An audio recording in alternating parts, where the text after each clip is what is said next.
너무나 유명한 소설 이상의 날개입니다. 일단은요, 전체적인 아주 큰 틀의 줄거리만 선생님이 얘기해 줄게요.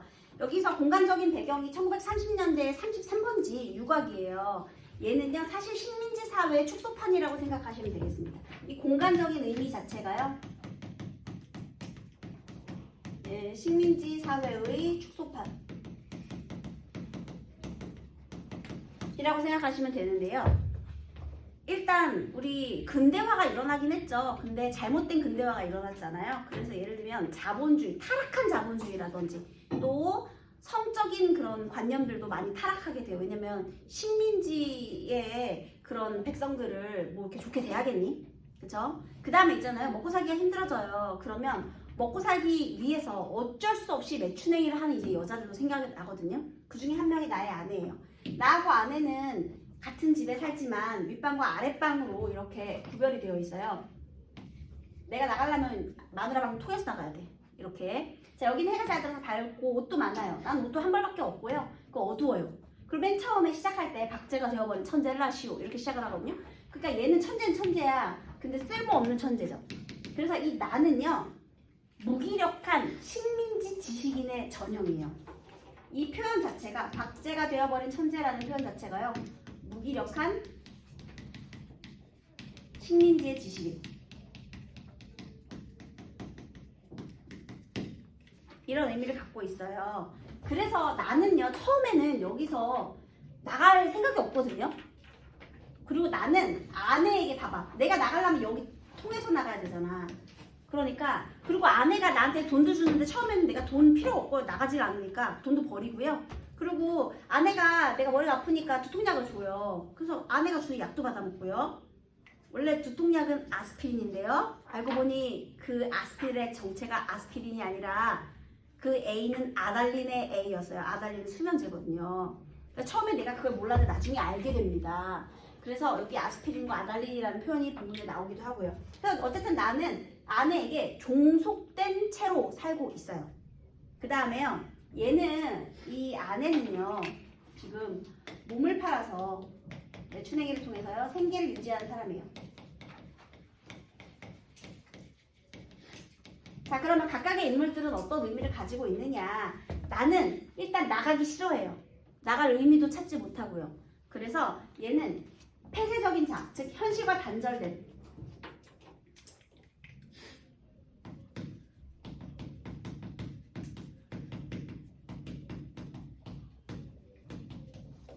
폐쇄적인 자아를 상징하고요. 얘가 자아 분열이라고 했잖아. 그리고 이 아내라는 건 뭐냐면요, 어쨌든 이 타락한 자본주의 사회잖아요. 거기에 적응을 해서 먹고 살고 있는 거지. 얘는 어쨌든 삶의 방식을 생각해낸 거잖아. 그래서 얘는요, 자본주의에 적응한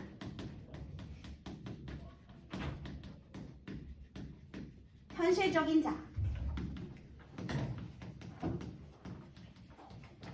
여러분, 이상의 거울에서도 어때요? 자아 분열이 나타나죠. 그래서 얘가 이런 자아 분열과 관련된 내용들을 소재로 많이 썼거든요. 그래서 이렇게 한번 생각하면서 한번 문제를 다시 한번 보면은요, 얘가 이렇게 됩니다.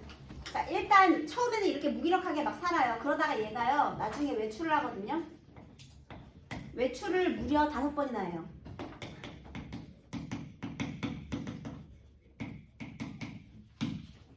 얘가 처음에 이렇게 폐쇄적으로 살다가 외출을 통해서 점점점 사회에 대해 깨닫게 되는 거야. 원래 폐쇄적으로 살고 있었잖아. 그래서 결국 이 외출의 의미는요, 자아를 각성하는 거거든요. 그리고 얘가요, 원래 돈 개념도 없고 시간 개념도 없어요.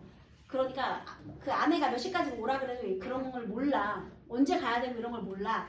그런데 얘가 욕망도 생겨나고요. 원래 커피도 잘 몰랐는데 이제 커피를 한 잔 먹고 싶다는 생각도 하게 되고, 욕망도 생겨나고, 원래 무기력했는데, 그 다음에 자아 각성도 일어나요.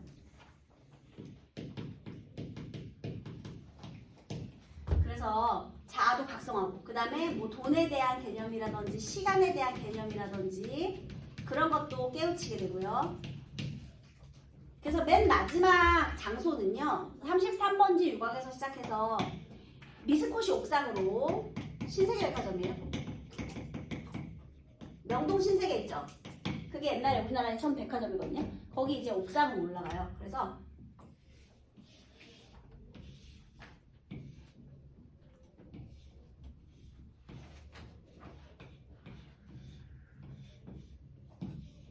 이런 옥상인데요. 신세계 백화점 미스코시 옥상에서 이제 끝을 내게 되는데요. 자, 일단 본문 읽으면서 다시 한번 내용 보도록 할게요. 그렇구만 나에게는 옷이 없었다. 아내는 나에게는 옷을 주지 않았다. 일단 나 등장했으니까 1인칭 시점이에요. 얘들아, 내가 옷이 있는지 없는지 아내는 나한테 관심이 없어요. 거기에 관심에죠. X 적으세요. 입고 있는 코로된 양복 한 벌이 내 자리 옷이었고 통상옷과 나들이 옷을 겸한 것이었다.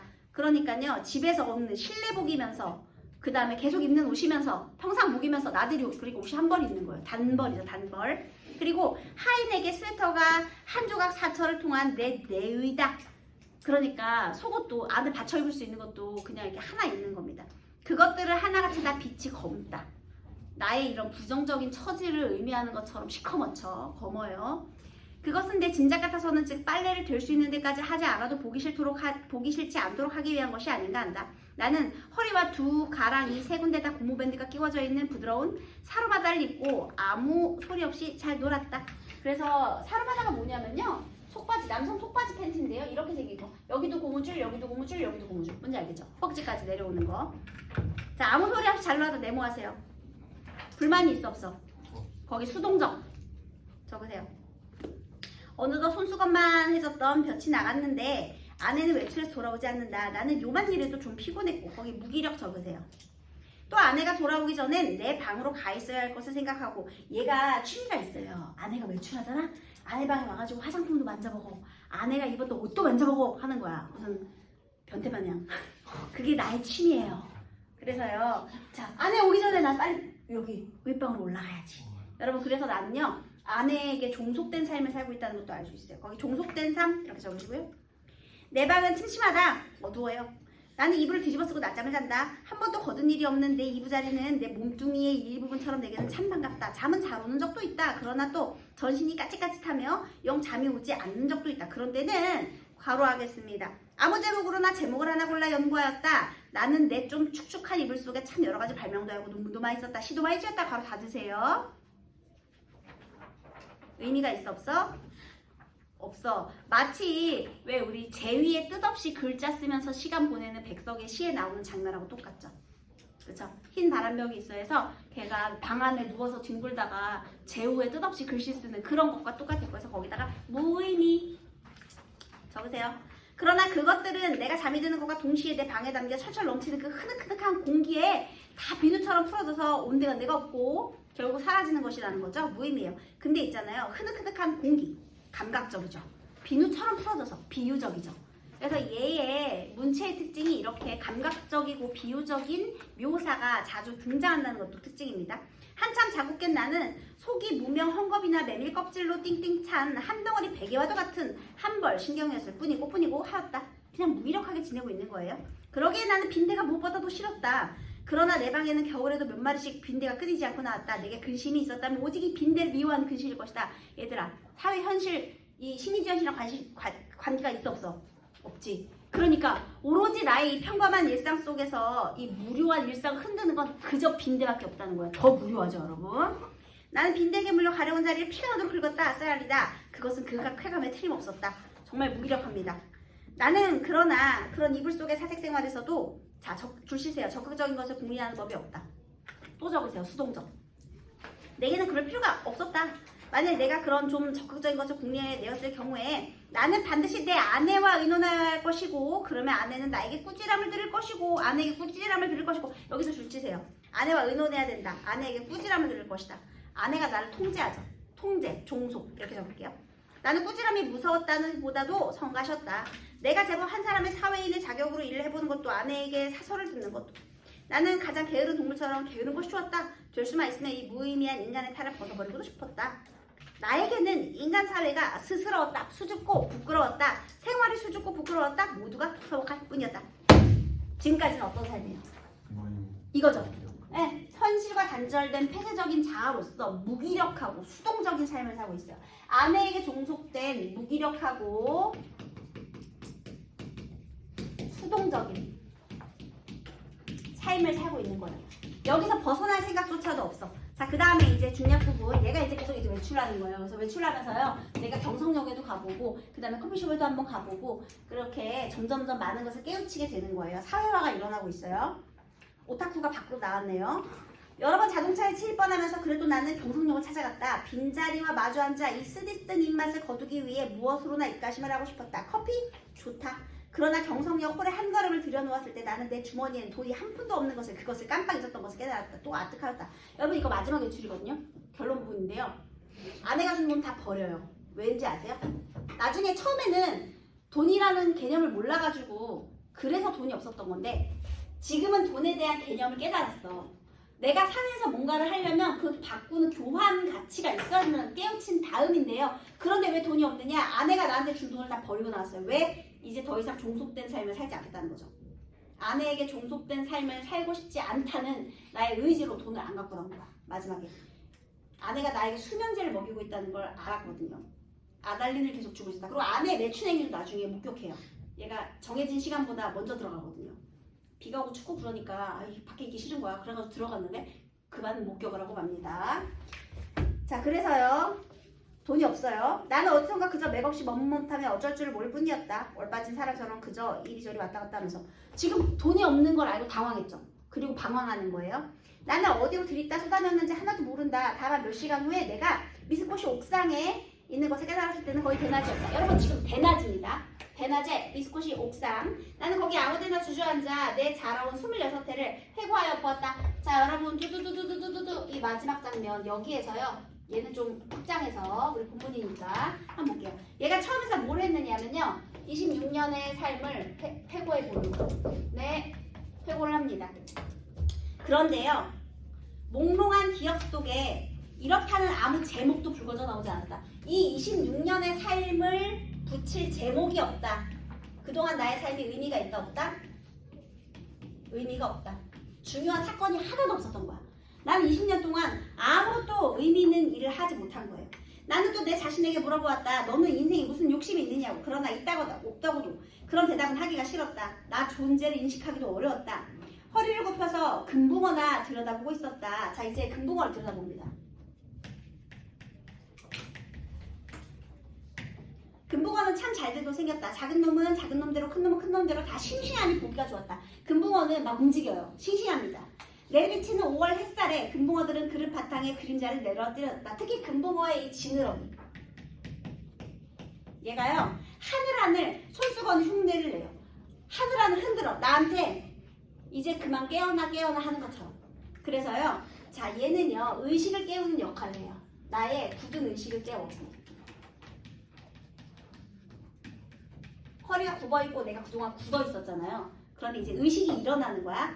그래서 나는 이 지느러미 수요를 헤아려보기도 하면서 굽힌 허리를 좀처럼 펴지 않았다. 등허리가 따뜻하다. 감각이 깨어났죠. 등허리가 따뜻합니다. 원래 굽어있었는데요.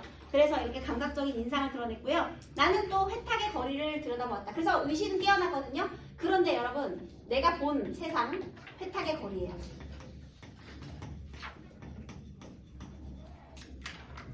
어떻게 살아야 할까를 다시 한번 깨달아 보는 거죠. 20년 동안 아무 의미가 없었는데 얘를 보다가 회탁의 거리를 보니 거기서는 피곤한 생활이 또 금붕어 지느러미처럼 흐느흐느 커비적거렸다. 눈에 보이지 않는 끈적끈적한 줄에 엉켜 헤어나지들을 못한다. 여러분, 현대인들은 굉장히 어떻게 살고 있어요?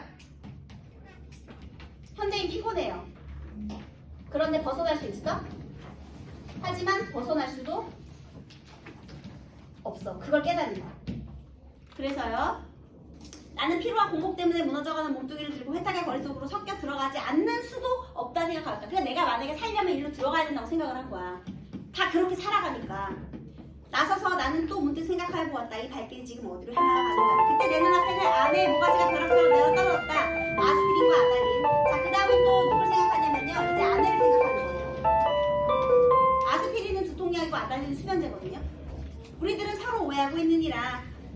설마 아내가 아스피린 대신에 아달린의 정량을 나에게 먹여왔을까? 믿을 수는 없다. 그러면 난 날밤을 새우면서 도덕질, 개짓을 하였나? 그러니까 내가 나쁜 짓을 했나? 아니다. 성찰을 해봤어요.